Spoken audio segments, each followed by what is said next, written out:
Hello and welcome back to Boyd's Blue Alpine Freeze Drying channel.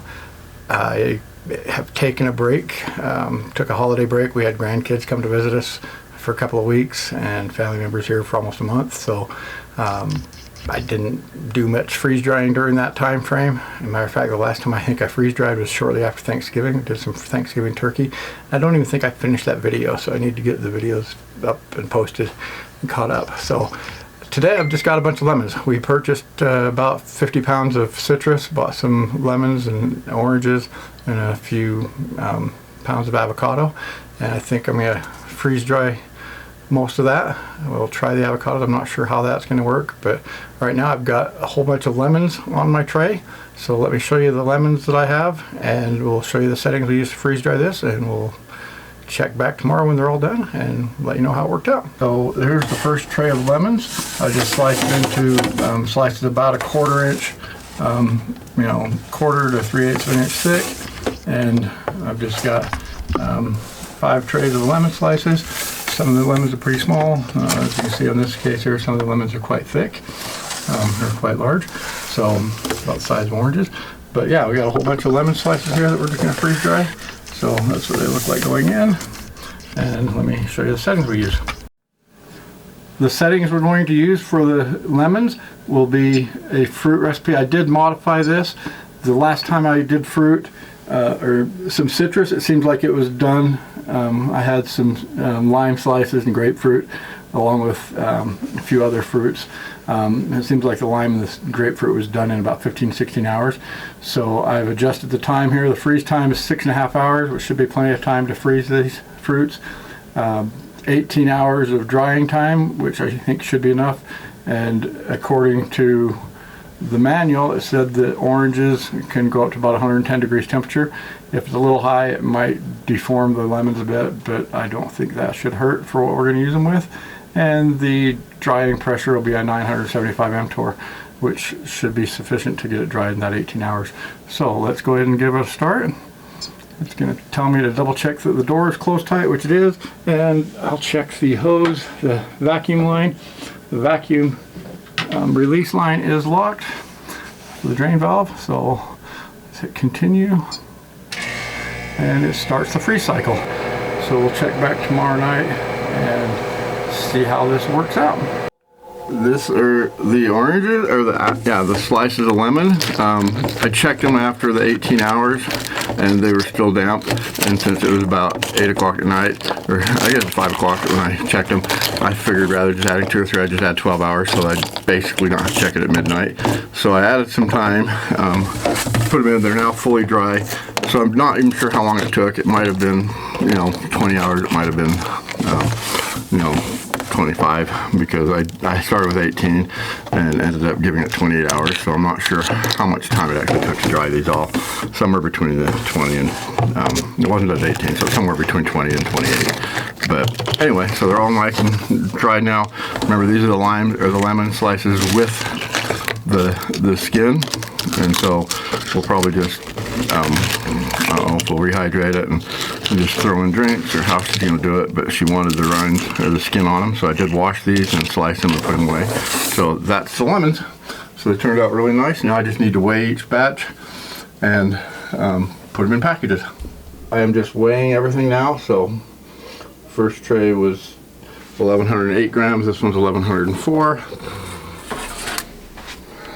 And that includes the tray weight, which is about 1,000 grams. So on average, this one was 1,031. It's now 1,136, so it's about 199 grams, 105 grams of lemons here. So started off with 1031 for the weight of the pan, and it's now 1036, so, or 1136, so I've added 105 grams. So 105 grams over the weight of the tray. So this one weighs 1114. It was 1116, so I've got 98 grams of lemons there. Now I just need to package these up, put them in their Mylar packages, label it, seal it, and go from there. So, okay, so I start by zeroing the weight of my Mylar bag. So in this case, the Mylar bag is about 4 or 5 grams.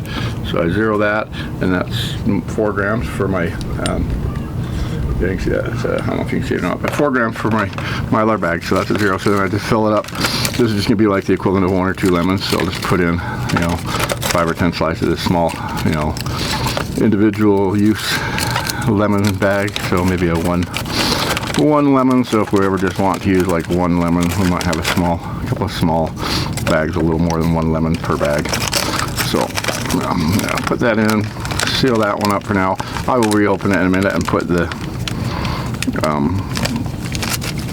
in the oxygen absorbers. Different size. I got from 100 to 400 oxygen absorber, depending on how big the container is. So I might use a couple more of those small ones. So I'll just do 4 of these individual lemon packets here. So 4 bags of lemons. Not the easiest bag to open up with gloves on, but it does work.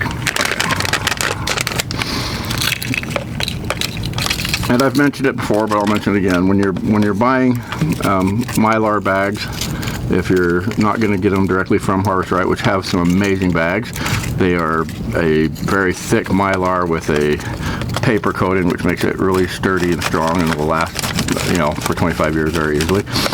They sell for about 50 cents a piece when you buy it directly from Blue Alpine. Did I say Harvest Right? I hope not. So yeah, Blue Alpine does have some amazing Mylar bags with a paper lining, but if you want to save a little bit of money, you just want to make sure that the kind you're getting is at least 7 mils thick. And that's 7 mils thick each side, not total 7 mils. I bought some once that said 7 mil. When I got it, I realized they were measuring the thickness of the entire bag. They were actually like 3.5 mil of Mylar, which is not thick enough to really store long term. I just don't trust those. They'd be too easily cracked or broken, and I wouldn't trust that it would last for 25 years. So you want to get some that's 7 grams or 7 mils thick on each side, or 14, 15 mils thick. If you need a few lemon slices, let's see, let's count these ones. 3, 4, 5, 6, 7, 8 lemon slices. So about 1 lemon. Seems to pretty much fit in here. And that's about, we got 22 grams, so yeah, about 20 to 25 grams is what I've noticed I've been putting in these ones. So I need to mark those so I can weigh those out. Let me get one marker out here so I can make sure I've recorded this. Okay, so 24 grams on that one. That one's 22 grams. I just mark the bag so that when I put the label on, I can put the exact weight on it. So I do individual labels for each bag. So these are most of these are 22.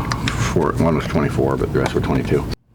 I'm now going to jump to a larger bag, so I zeroed it out, put the new bag on here. I'm going to zero that out so that I know the weight is now, the weight is, whatever I put in the food here is the weight of the food, not the bag. So let me just fill this up. So this one, if there's 22 grams was close to 1 lemon. Then this is going to be like 3 or 4 lemons each, because we're, about 3 lemons each, because we're about 75 grams now, 80 grams, so that's about 4 lemons. So,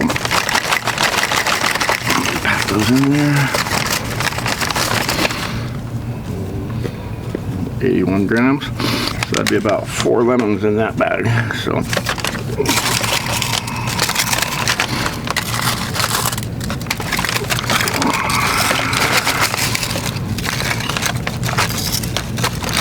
Love these silicone mats, because when things do stick to it in the process of freeze drying, you just bend the mat and it just separates so easily. It just makes it so much easier. I've seen people try to use parchment paper or just scrape it straight off the steel, and these mats just make it so much easier when you're packaging your food.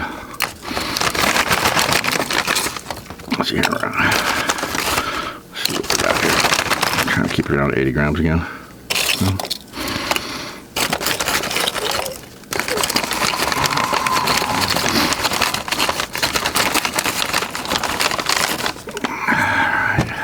So 81 grams again. I love that smell of fresh lemon.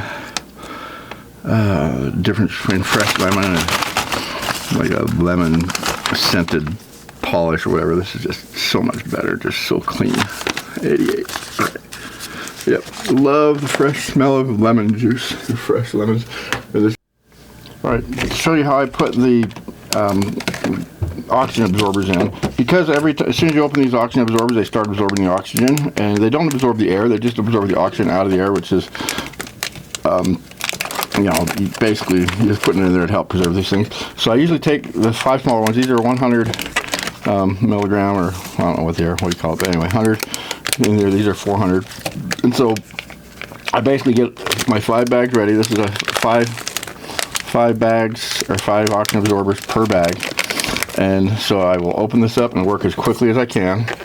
So I'll just cut that open and work as quick as I can to put one in each container. So there's one down there. I just want to get it down out of the way so it doesn't interfere with the Ziploc.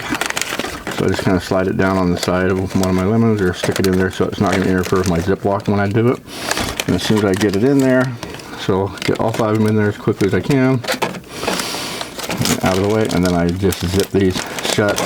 Well, that one's really interfering with something, okay. And then I zip those shut and get the oxygen out of there as quickly as, and I'll get the airtight seal as quickly as I can. And I'm kind of squeezing out as much oxygen as I can kind of squeeze out of there without damaging the bag. So in this case, these are fairly tightly packed, so I'm not worried about squishing it too tight. The oxygen absorber will take any oxygen that's still in there. So those 5 are there. Now for these other ones, I will just do one of these, and this blue tab it was orange, it's now blue. So as soon as that's exposed to the oxygen, that will tell you if the bag is still good. If it was blue when I opened that bag, they would have absorbed all the oxygen they could. So you can see that this absorber, or this indicator, as soon as it was exposed to the air, within 10 or 15 seconds, it has absorbed all the oxygen that it was going to absorb and turn blue. So if you see one of the blue bag instead of red, if it's blue or dark purple instead of red, don't use them. That means they've already absorbed their oxygen. And you can see how quickly, you know, this turned purple as I did that. Now I'm hoping there's still going to be enough, you know, in the oxygen absorbers themselves to absorb, because this turns blue almost the minute it hits oxygen. So that just tells you if they've ever been exposed to oxygen. It doesn't tell you that they're fully used up. But in this case, I'm just going to use one at a time, so I'm going to work one at a time as quick as I can. So I cut it open, same thing, drop it into the bag and seal that up, getting out as much oxygen as I can, and that closed as quickly as I can get it, you know, in and closed. So you do want to work quickly with these. I really like these individually wrapped ones because I don't have to worry about working 5 bags at a time. I can just get the one oxygen absorber out, work that in as quickly as I can into the garbage or into the bag, and then you know, not have to worry about destroying 3 or 4 other oxygen absorbers. So this is a 300 or 400. So there I'm squeezing out as much oxygen as I can. And oxygen, squeeze as much air out as I can before I put that in, and that way it has less air to, you know, have to worry about pulling the oxygen out of. So just add it there, drop in my mylar or my oxygen absorber, start closing it, squeeze out any extra air before I get that last corner, and then done. And I've seen some YouTube videos where they're saying that the oxygen absorber will shrink it up and make it look like it was vacuum sealed because it sucks all the oxygen out. It doesn't suck the air out, it only sucks the oxygen out. So it won't necessarily reduce the bag, make it look like a vacuum seal. If you got one that's either way oversized for its bag, it might, but you're just taking the oxygen out, not the air. And so it doesn't have to be, you know, it doesn't have to look like it's shrink wrapped or vacuum sealed, you know, after the oxygen absorber has pulled out the oxygen. You can pull the oxygen out, still have air inside your container. It just doesn't have oxygen, which is what oxidizes and damages the food in long-term storage. So having the oxygen absorber in there and the right size oxygen absorber for your container will help keep it stored for longer. Thank you for coming to Boyd's Blue Alpine Freeze Drying channel again. So today we packaged up some lemons. I made 5 Mylar bags, 1 pint size Mylar bags, has about 1 lemon. 1 lemon per package and five of about 4 lemon packages. So it worked out well. We'll find out how these use. I've got some oranges and some avocados I'm going to do next. I think I'm going to start with the avocados. But thank you again for coming to my channel. I hope you're enjoying this and getting something out of it. If you have any questions or comments, please leave me a comment down below and I will get to answering them as soon as I can. And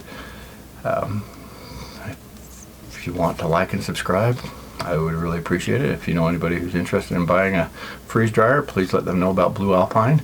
I've been very happy with mine. I've had it for 9 months now and it has been fantastic. I enjoy it. It works really well and I'm really happy with its speed and its abilities to freeze dry food. Thank you and have a great day. Talk to you later.